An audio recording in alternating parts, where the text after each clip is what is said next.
आप सबको मेरा नमस्कार। मैं कर्नाटक से आता हूं, जहां पर मेरी बोली कन्नड़ में होती है और मैं ये अपने आप को समझता हूं मैं बड़ा भाग्यशाली हूं कि इस गंगा जी के तट पर बसा ये क्षेत्र संविधान सभा के प्रोटम अध्यक्ष डॉक्टर सच्चिदानंद सिन्हा की ये भूमि है। कॉन्स्टिट्यूंट असेंबली के जो पहली बैठक हुई उसमें उन्होंने अध्यक्ष पद स्वीकारा था। उसके बाद डॉक्टर राजेंद्र प्रसाद जी वो बाद में अध्यक्ष बने। बिहार की धरती पर महात्मा बुद्ध ने तपस्या करके ज्ञान पाया। इसी ज्ञान की रोशनी सारी दुनिया में पहुंची है। आज सारी दुनिया ये चाहती है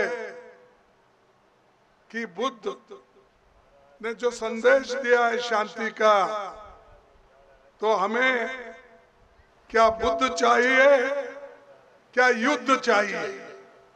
तो लोगों ने ये कहा हमें बुद्ध चाहिए। इसीलिए सभी लोग शांति का मार्ग ढूंढ रहे हैं। लोग लड़ लड़ के थक गए हैं। आखिरी में क्या चाहते हैं? समझौता। आखिरी में क्या चाहते हैं? शांति। आखिरी में के बुद्ध के मार्ग को आते हैं और वो बुद्ध, वो महावीर इसी धरती में पैदा हो गए, बिहार के धरती। भाइयों, गुरु गोविंद सिंह वो भी बिहार के पटना में ही। सारे महापुरुष, समाज सुधारक इसी धरती पे पैदा हो गए। ये याद रखो आप, जो पुरानी बातें हैं, जो अंधश्रद्धा की बातें हैं, जो धोखाधड़ी की बातें हैं, जो एक दूसरे को झूठ बोलना सिखाते हैं, तो उसको तोड़ने वाले अरे बैठो भाई चुप,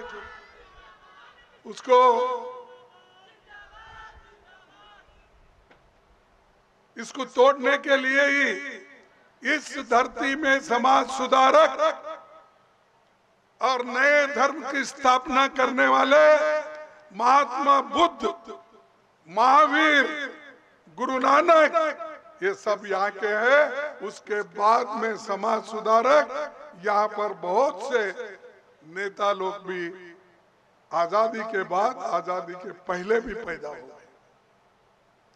यह ऐसी भूमि है, इनको सिखाने की कोई जरूरत नहीं है।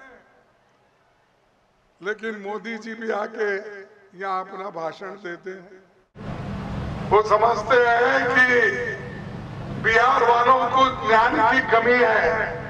अरे भाई, अपना ज्ञान जाकर तुम गुजरात में सिखाओ, बिहार में मत सिखाओ। बिहार के लोग समझे हुए हैं, अच्छी बात को समझते हैं, उसूलों को समझते हैं और उन उसूलों पे चलने के लिए यहाँ के लिए लोग तैयार है। और दुनिया के लोग बिहार आते हैं, जापान से आते, थाईलैंड से आते और कहीं कहीं से आते। गुरु नानक की जगह बाहर से लोग यहाँ देखने के लिए आते हैं। तो गुरु गोविंद सिंह, तो सभी लोग यहाँ आते हैं। तो ऐसी गुरुओं की धरती है। तो इसमें बीजेपी के लोग आकर हमको पाठ पढ़ाने के लिए आते हैं। महात्मा गांधी जी अपना जो चंपारण, जो उनका यात्रा था, वो देश को आजादी दिलाने के लिए वो यात्रा था, वो भी यहीं से निकला। यानी हर चीज जो देश के भलाई के लिए होती है या हो रही है, वो बिहार से शुरू होता है। तो इसको हम बचा के रखना चाहिए। और हम जो कह रहे हैं जय बापू, जय भीम, जय संविधान, ये जो महान धरती पर आना मेरे लिए तो सौभाग्य की बात है, लेकिन मैं ये समझूंगा कि मैं यहाँ आकर जो लोग बिहार में पैदा हुए और देश विदेश में उनके तत्वों का, विचारों का फैलाव हुआ, उन लोगों को मैं नमन करता हूँ। राजपुर की जनता जिंदाबाद। लेकिन ये देखकर यहाँ पर महान लोग जो हो गए हैं, अरे सुनो भाई, जिंदाबाद के नारे पहले बाद में लगाओ, पहले सुनो क्या बात है, हम क्यों पिछड़े हुए हैं, क्यों हम लोग हमको कैसा रगड़ रहे हैं, उसका पहला अध्ययन करो। उसके बाद जिंदाबाद क्या बोलना है बोलते जाओ। जिंदाबाद जब आपकी विचारों का अगर जिंदाबाद होता है तभी जिंदाबाद बोलो।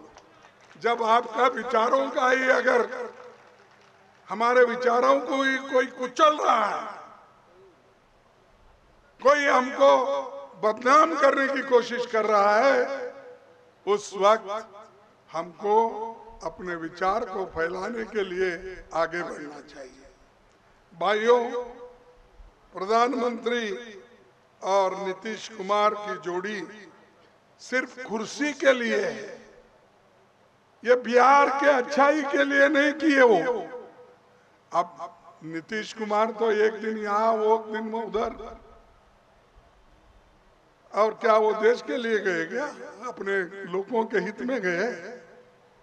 एक बार हमारे गोद में आते हैं, यहाँ का होने के बाद कुछ अंदाजा लगा कि इस बार बीजेपी आने वाली है, तो फिर इधर से उठ के यहाँ से एकदम उधर जाते हैं। तो ये देश के अच्छाई के लिए एक नहीं होते, देश को बर्बाद करने के लिए, अछूतों को बर्बाद करने के लिए, बैकवर्ड लोगों को बर्बाद करने के लिए और किसानों को बर्बाद करने के लिए बार बार टूटते हैं, फिर जुड़े जाते हैं। यह आप ध्यान में रखो। कोई किसी एक चीफ मिनिस्टर बनने से देश का उद्धार नहीं होता। देश के उद्धार उस वक्त ही होगा हम सब मिलके अगर देश के लिए काम करेंगे, गरीबों के लिए काम करेंगे, तभी हम आगे बढ़ सकते हैं और देश भी आगे बढ़ सकता है। भाइयों, ये बजट सत्र में परसों हुआ, इसमें क्या हुआ? इसमें सिर्फ मोदी जी ने एक बिल ला के अपने लोगों को कहकर जबरदस्ती से ये वक्फ बिल बना लिया। भाई आज तक उस पे किसी का तकरार ही नहीं था, लेकिन अब जहां झगड़ा नहीं हो रहा था, जहां डिस्प्यूट नहीं है, वहां मोदी जी डिस्प्यूट कराने लगते हैं, झगड़े कराने लगते हैं और लोगों को हिंदू और मुसलमान में बांटने के लिए, बैकवर्ड्स और अमीरों को अलग करने के लिए, बैकवर्ड और अति बैकवर्ड को अलग करने के लिए ये काम करके उन्होंने देश को इतना तबाह और तंग कर दिया है आज लोग परेशान हैं, देश के लोग, और ये सब षड्यंत्र आरएसएस और बीजेपी का है। आरएसएस और बीजेपी ये गरीबों के दोस्त हो नहीं सकते, किसानों के दोस्त हो नहीं सकते, और महिलाओं के दोस्त भी नहीं हो सकते, क्योंकि मनुस्मृति में क्या लिखा है? जैसा शूद्रों को दूर रखते हैं वैसा ही महिलाओं को दूर रखना चाहिए। उनको शिक्षण नहीं देना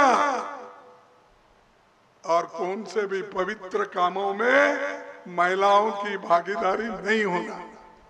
लेकिन बाबा साहब अम्बेडकर अपने संविधान में ये प्रथम महिला को आद्यता दी, नेहरू जी ने दी, गांधी जी ने दी। ये सब लोग महिला के प्रति आदर और सम्मान के साथ उनको संविधान में जगह दिया। इसीलिए आज हमारे महिलाएं जिला panchayat, taluka panchayat, municipality, mayor election में आए हैं या नहीं आए? आए ना? ये पहले था कभी? हमारे समाज में ये सब लोग कुचले हुए थे। इनको ऊपर उठाने का काम कांग्रेस किया, किसी ने नहीं किया। ये आप सोच लीजिए, कोई आपके पास आएगा जाति के नाम से वोट पूछेगा, कोई आएगा आपके पास अपने लोगों के हित में पूछेगा, और कोई आएगा सबकास्ट के नाम से वोट पूछेगा। ये सब लोग गरीबों को लूटने वाले हैं, गरीबों की भला करने वाले कोई पार्टी भी नहीं। मैं और एक बात आपके सामने रखना चाहता हूं। हाल ही में नेशनल हेराल्ड पेपर का नाम सुने आप? नहीं। ये पंडित जवाहरलाल नेहरू जी, पंडित जवाहरलाल नेहरू जी 1937 में, 1937 में ये नेशनल हेराल्ड पेपर निकाले थे। कई के लिए निकाले थे? देश के जनता को जागृत करना, देश को आजादी दिलाना, ये पेपर था। एक पेपर अंग्रेजी का जो नेशनल हेराल्ड पेपर है, एक पेपर था हिंदी में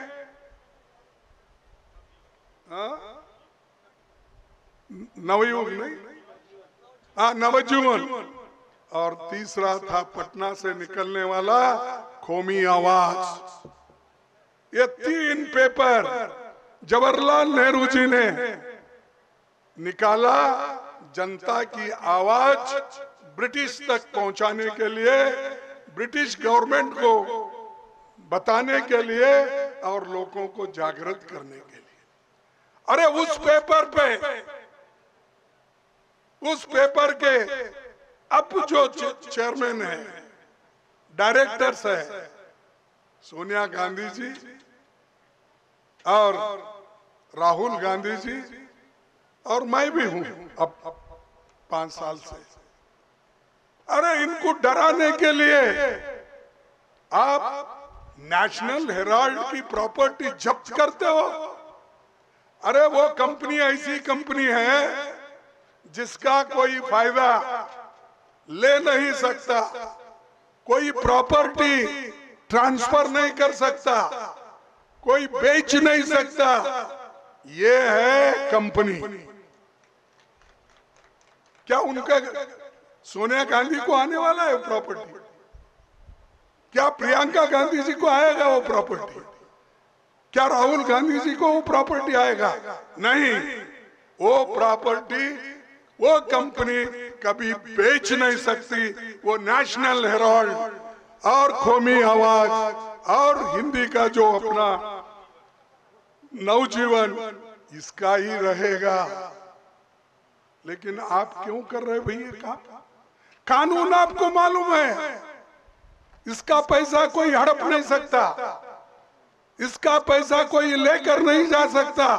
ये तो उस एक्ट में है और उस कानून में है, ऐसी कंपनी है। लेकिन मोदी जी और ये शाह, ये आरएसएस के लोग सोनिया गांधी के डराकर राहुल जी को डराने की कोशिश कर रहे हैं, प्रियंका जी को डराने की कोशिश कर रहे हैं। ये लोग कभी डरने वाले नहीं, किसी के सामने झुकने वाले भी नहीं। आप अरे जिस घर में इंदिरा गांधी देश के एकता के लिए अपनी जान कुर्बान की या नहीं की? अरे ये भी आवाज नहीं आता, तुम कह गए हो।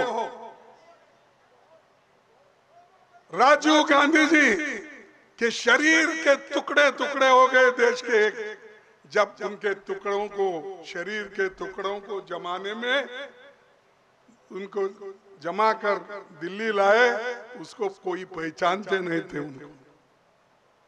उनकी सूरत कहाँ है, उनके पैर कहाँ है, उनके हाथ कहाँ है, कोई नहीं पहचानता था। ऐसा खानदान है, यह है गांधी फैमिली।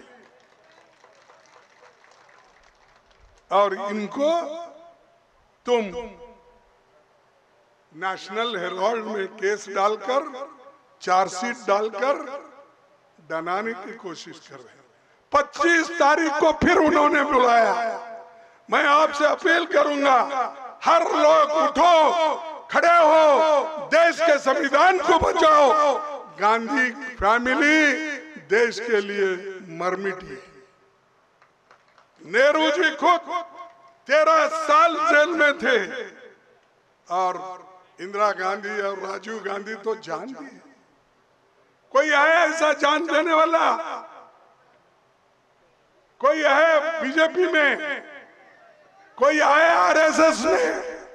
अरे तुम्हारे घर में एक कुत्ता भी नहीं मरा और तुम देश के स्वाभिमान की बात करते हो।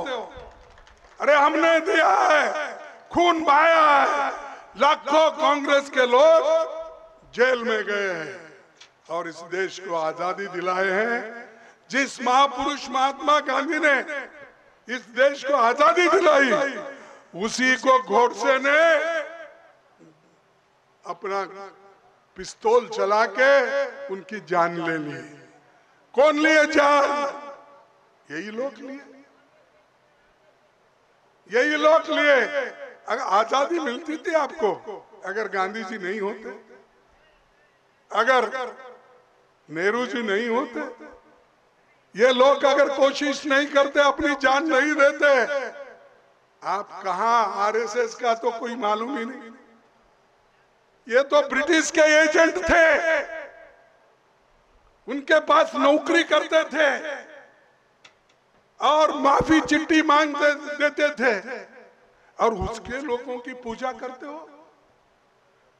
उनको सोच बीजेपी, अरे उनके साथ ये तुम्हारे को इन्हों मिल गए, यहाँ के अध्यक्ष, सॉरी यहाँ के मुख्यमंत्री नीतीश कुमार जी। आप किनसे मिले? जो गांधी जी को मारे उन लोगों से मिले, जो नेहरू जी के उसूल को बर्बाद किए, उन लोगों से आप मिल रहे हैं। देश के लिए जो इंदिरा गांधी जी ने अपना जान न्यौछावर किया, उन लोगों को जो उनके खिलाफ जो लोग मारने, उनके साथ आप गए। गांधी जी, राजीव गांधी जी जो इस देश में एकता रहने के लिए अपनी पूरी कोशिश की, उनको मार रहे हैं। ऐसे लोगों के साथ तुम हो, तो इनको सबक सिखाना जरूरी है या नहीं? आप इसीलिए जनता को उठाओ, जनता को बोलिए, नौजवान साथियों को बोलिए कि आपके साथ कदम पे कदम मिलके चलकर इस देश में हम फिर से कांग्रेस की सरकार और गठबंधन की सरकार को मजबूत करके फिर एक बार हम सत्ता में आएंगे। हम सत्ता के लालची नहीं हैं। अगर लालची होते तो आज राहुल गांधी कन्याकुमारी से लेकर कश्मीर तक जाते हैं पैदल। अरे ये मोदी और उनके शिष्य लोग 4 कदम भी नहीं चलते, सिर्फ इन्हों कब चलते मालूम है? आरएसएस का वो क्या होता है, तुमड़ी बजाते, उस वक्त 1-आधा किलोमीटर चलते हैं। अरे हजारों किलोमीटर चलने वाले लोग हमारे पास है, देश को दिशा दिखाने वाले लोग हमारे पास है। और आजादी के पहले नेहरू जी ने अपना घर दान दिया कांग्रेस पार्टी को और देश के लिए, उसका नाम है आनंद भवन और स्वराज्य भवन। ये संपत्ति, अपने घर की संपत्ति उन्होंने बांटी। क्या अब सोनिया गांधी जी और राहुल गांधी जी, प्रियंका गांधी जी उस संपत्ति के लिए लड़ रहे हैं? अरे है सो तो खो लिए हो, कोई बाप को खो लिया, नानी को खो लिया, नाना को, पटनाना को, सब इस देश में लड़ने वाले लोगों को उन्होंने खो लिया। और उनके खिलाफ आज आरएसएस और बीजेपी बहुत बातें करती है। इसीलिए आपको सतर्क रहना होगा, आप मिलके काम करने वाले। इसीलिए भाइयों में और ये मोदी जी और बीजेपी दुश्मनों के जैसा हमको देखते हैं। और जो आज उन्होंने हमारे सोनिया गांधी जी, राहुल गांधी जी के ऊपर और वाड्रा के ऊपर जो केस डाले, चार्जशीट डाल रहे हैं, ये सताने के लिए और कांग्रेस को खत्म करने के लिए उनका इरादा है। क्योंकि अगर गांधी फैमिली दब गई, झुक गई, तो कांग्रेस के लोग मायूस हो के बाहर नहीं निकलेंगे, ये उनका है। लेकिन गांधी फैमिली, सोनिया गांधी जी हो, कोई हो गांधी की फैमिली के, कोई झुकने वाले नहीं हैं। वो लड़ते रहेंगे जैसा कि उनकी नानी लड़ी, कि पिताजी लड़े, उसके नाना लड़े।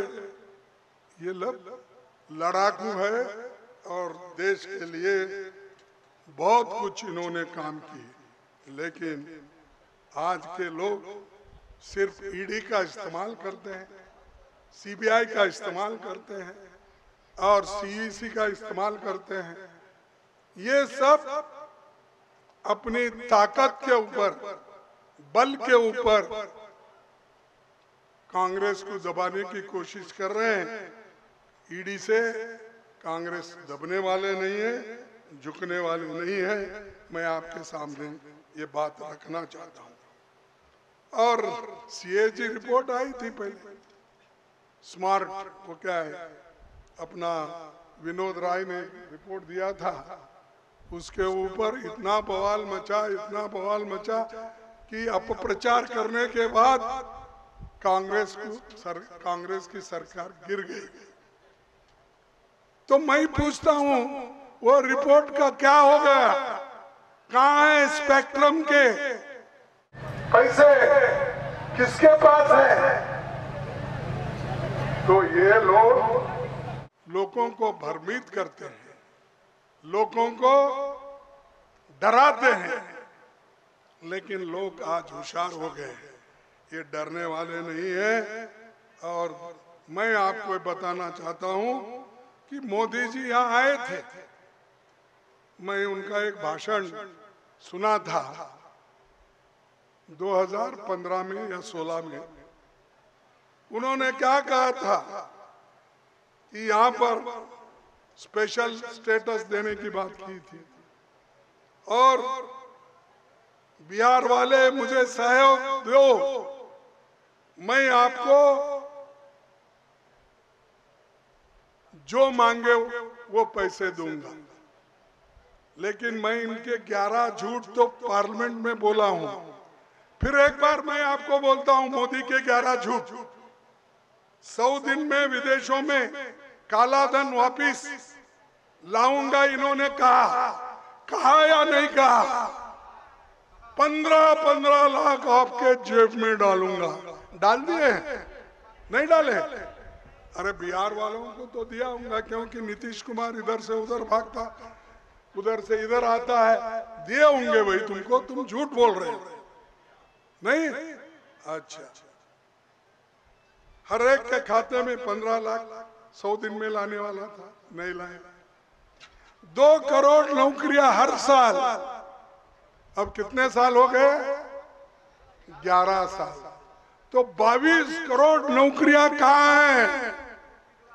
पूछो ना, नीतीश कुमार को पूछो कि 22 करोड़ नौकरियां तुम और तुम्हारे दोस्त देने वाले थे, वो कहाँ है? हमारे को दे। हमारे बच्चे बाहर जाते हैं। आज 2 करोड़ लोग बिहार से बाहर जाते हैं नौकरी के लिए, काम करने के लिए। मेरे एक ही घर में 4-5 बिहार के बच्चे हैं बेंगलुरु में। तो आप सोचिए कितने लोग यहाँ छोड़ के जा रहे हैं। क्या नीतीश कुमार तुम और तुम्हारे दोस्त मिलकर 22 करोड़ यहाँ देंगे नौकरियां देश में? कम से भाई देश में नहीं मिला, बिहार में तो दो, 1-2 करोड़ नौकरी तो दो। और जो सपोर्ट करने वालों को मैं पूछता हूं कि किस लिए उन्होंने गया, ऐसा धोखा क्यों दिया? और ऐसा धोखा देने वाले लोगों के साथ अगर ये रहेंगे, पूरा देश भी बर्बाद कर देंगे। और बोले मैं पेट्रोल डीजल सस्ता करूंगा, एलपीजी सस्ता करूंगा, ये बोले। लेकिन उल्टा दाम बढ़ रहा है। परसों ही बढ़ा, गैस का, पेट्रोल का, सबका दाम बढ़ा। ये मोदी का चौथा झूठ। 2022 तक गंगा साफ करूंगा। अरे गंगा साफ करके क्लीन अच्छा पानी दूंगा बोले, तो इन्होंने गए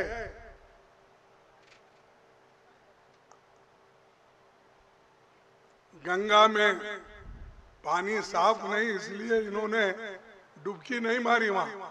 ऐसा ऐसा ऐसा करके फिर उतरे, चढ़े।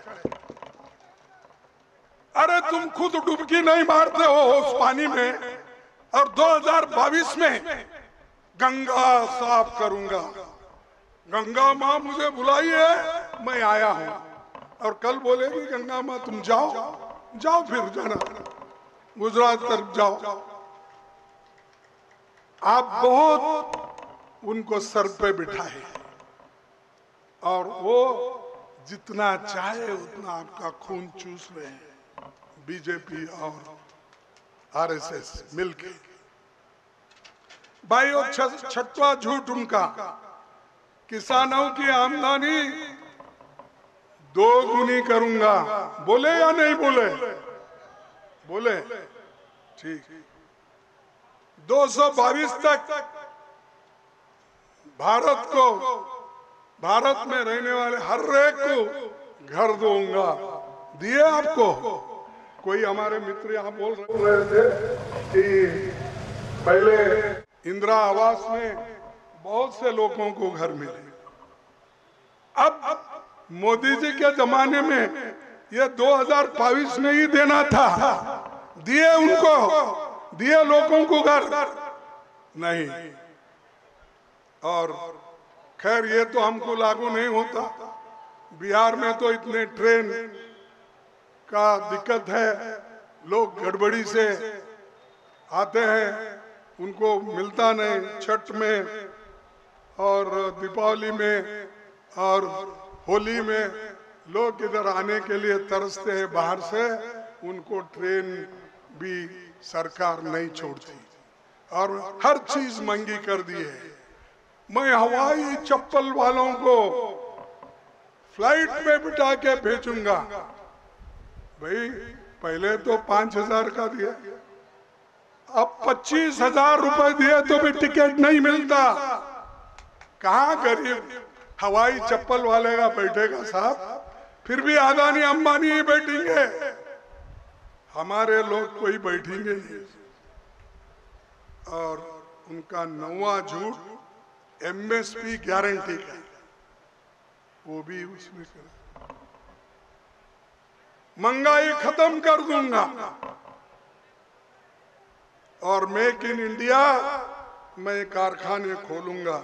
लेकिन यहाँ से जितने कारखाने यहाँ पर है वो कारखाने बंद हो गए।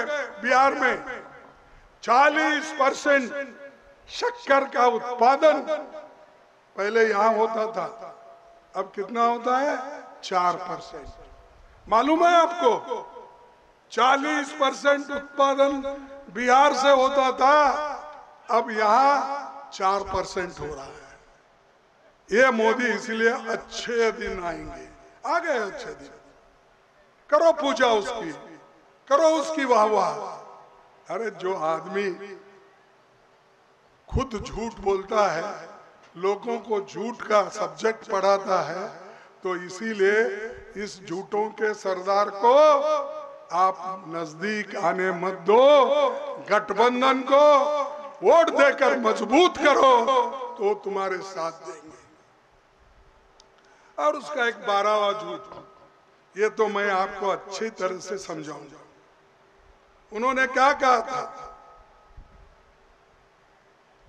ठोक ठोक कर बोला था मैं पैकेज दूंगा 2015 में, पैकेज दूंगा और इसका आपको कोई अब तक नहीं दिया, मैं दूंगा। तो उन्होंने क्या कहा था? मैं आपको, कहाँ गए, डालो उसको, मैं आपको वीडियो से दिखाता हूँ, क्योंकि आप बोलेंगे खड़गे साहब कुछ झूठ बोल रहे हैं। मोदी जी खुद बोल रहे हैं। क्या बोल रहे हैं?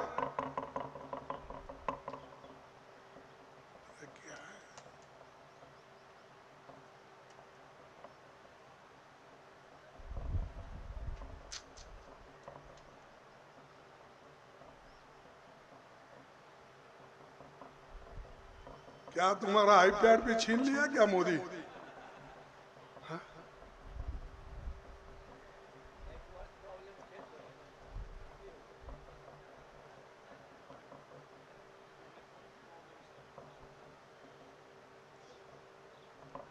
बिहार के पैकेज की घोषणा यहीं से करना चाहता हूं। करो करो 50,000 करोड़ की ज्यादा करो, 60,000 करोड़ की ज्यादा करो, 70,000 करोड़ की ज्यादा करो, 75,000 करोड़ की ज्यादा करो, 80,000 करोड़ की ज्यादा करो, 90,000 करोड़ की ज्यादा करो। मेरे भाइयों बहनों, मैं आज वादा करता हूं, दिल्ली सरकार कान बराबर ठीक रख के सुन लीजिए, कान खोल के आप भी सुनिए। 1.25 लाख करोड़ रुपए का पैकेज देगी। 1.25 लाख करोड़ रुपया मैं आज बिहार के पैकेज की घोषणा यहीं से करना चाहता हूं। करो करो 50,000 करोड़ की ज्यादा करो, इसने कहा लोगों को, हजारों लोग बैठे थे उनके सामने, 18 अगस्त 2015 को इन्होंने बोला, उन्हीं के शब्दों में मैं आपको सुनाया। अब तो आपकी खातरी हो गई मोदी जी क्या बोले। मिला होगा आपको 1,25,000 करोड़ बिहार के लिए देने वाले थे। मैं पूछता हूं वो 1,25,000 रुपए क्या मोदी जी और नीतीश जी दोनों मिलके बांट लिए? ये मेरे शब्द नहीं, उन्होंने ही बोला, इसीलिए फिर एक बार मैं उनके शब्द में ही बोलूंगा। उन्होंने, मोदी ने क्या कहा, मैं यहाँ अपना वादा पूरा करने आया हूं। मैंने कहा था 50,000 करोड़, आपको कितना चाहिए? 60,000 करोड़, 70,000 करोड़, 80 या 90,000 करोड़? मैं यहाँ 1,25,000 करोड़ का पैकेज देने के लिए आया हूं। कहाँ है वो पैकेज? कहाँ है मोदी जी? तो ये मोदी जी का झूठ और एक झूठ, झूठ के ऊपर झूठ ये बोलते रहते हैं, तो और लोगों को बेवकूफ वो नहीं बना सकते। अरे बाद में दो ना भाई, मेरे पास दिखाओ, बाद में दो। किसी को नहीं पता कि आज तक ये कितने झूठ बोले हैं। इसका पूरा मैं 35 सालों में बेरोजगारी इतनी बड़ी है कि सभी लोग आज त्रस्त हैं, और हम ये चाहेंगे कि इनके बनाए हुए कोई काम नहीं है। जो कुछ बनाया पंडित जवाहरलाल नेहरू जी ने, चाहे वो IIM हो, IIT हो, चाहे एम्स हो, डैम्स हो, पब्लिक सेक्टर हो, ये सब जवाहरलाल नेहरू जी ने बनाया, कांग्रेस ने बनाया। आप क्या बनाए? आप तो झूठों की फैक्ट्री तैयार करें, झूठों की फैक्ट्री तैयार करके लोगों को गुमराह कर रहे हो। ये नहीं चलेगा। आप एक आदमी को, लोगों को एक बार झूठ बोल के उनको फंसा सकते हैं।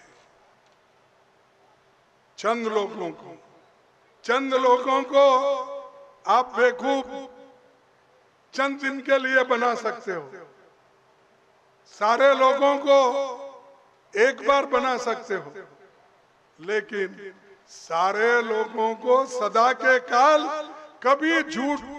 कभी भी उनको आप झूठ बोलने का जो आज तुम्हारा चल रहा है, इसमें वो आएंगे नहीं, इस झांसे में नहीं आएंगे। सबको फूल नहीं कर सकते, सबको बेवकूफ नहीं बना सकते। अब जागृत हुए लोग, इसीलिए मैं आपसे यही निवेदन करूंगा कि ये जो लोग हैं, और मैं बहुत देर आपका समय नहीं लेना चाहता हूं, और यहाँ पर तो इतने हैं, ये बिहार तो ह्यूमन इंडेक्स में 36वें नंबर पर है। ये 28 राज्य है और 8 यूनियन टेरिटरीज है। इसमें इसका नंबर कितना है? 36वां नंबर। ये इनका डेवलपमेंट नीतीश डबल इंजन का, और ये डबल इंजन की बात कर करके यहाँ तक आए। इसके आगे डबल इंजन की बात नहीं होती, एक ही इंजन रहेगा, पावरफुल इंजन रहेगा, वो गठबंधन का इंजन रहेगा। और इसीलिए मोदी को मैं ये कहना चाहता हूँ, आप बार बार झूठ मत बोलिए, और RSS और उनके लोगों को भी मैं ये कहना चाहता हूँ बाबा साहब अंबेडकर के बारे में झूठ बोलना बंद करो, नहीं तो लोग तुमको सड़कों पे ठहरा ठहरा के हाथ पकड़ के पूछेंगे क्या गलती थी डॉक्टर बाबा साहब अम्बेडकर। अरे बाबा साहब अम्बेडकर जब लखनऊ आए थे, उन्होंने खुद ये कहा, बाबा साहब ने कानून मंत्री होते हुए लखनऊ में ये बात कहा, मैं केंद्र सरकार में भागीदार हूं, लेकिन मैंने कांग्रेस के टिकट पर चुनाव नहीं लड़ा, मैं कांग्रेस का सदस्य नहीं हूं। कांग्रेस ने केंद्र सरकार में शामिल होने के लिए मुझे निमंत्रण दिया था, बिना शर्त मैंने ये निमंत्रण स्वीकार किया। ये बाबा साहब का कहना है, और बाबा साहब ये खुद कहते हैं मुझे हराने वाले लोग डांगे और सावरकर है, और कोई मुझे नहीं हराया, यही लोग हराए। उनकी भाषा ये है, फिर क्यों भाई आप पुकारते फिरते हो अंबेडकर का अपमान हुआ, अंबेडकर हम अपमान किए क्या? ये हमारा गलती था कि हमने जो बाबा साहब को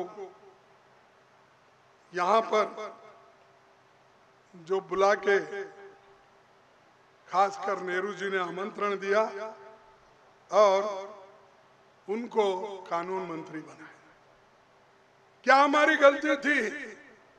कॉन्स्टिट्यूंट असेंबली के मेंबर बना के फिर से उनको लाकर चुन के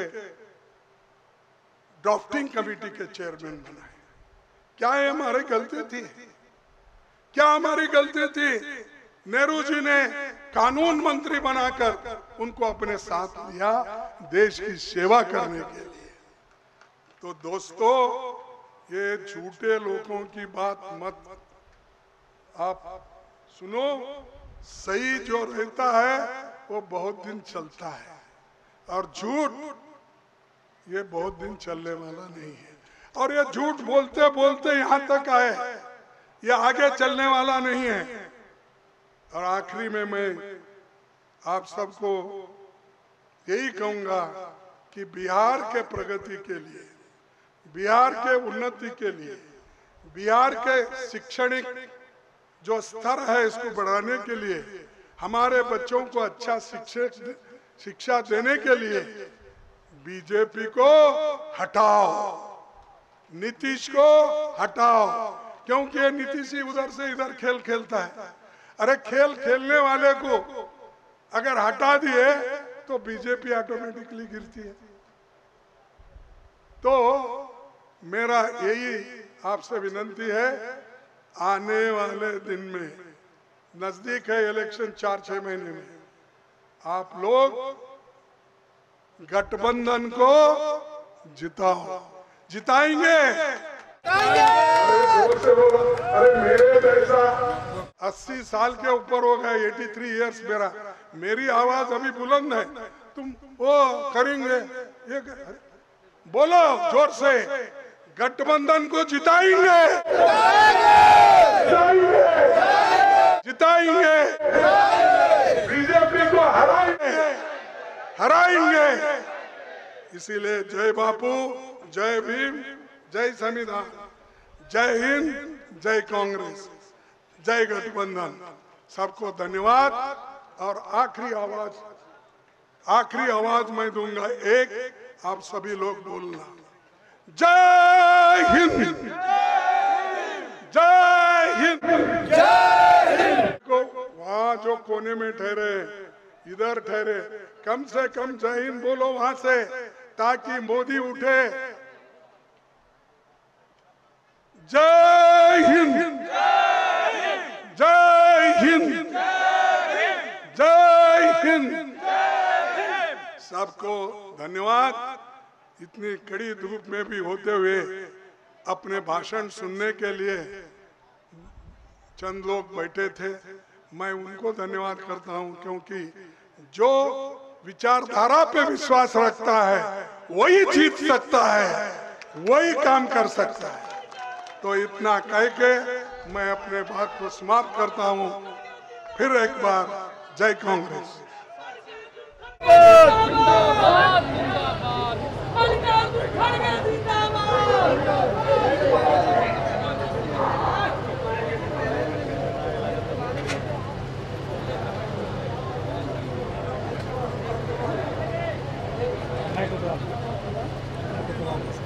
नहीं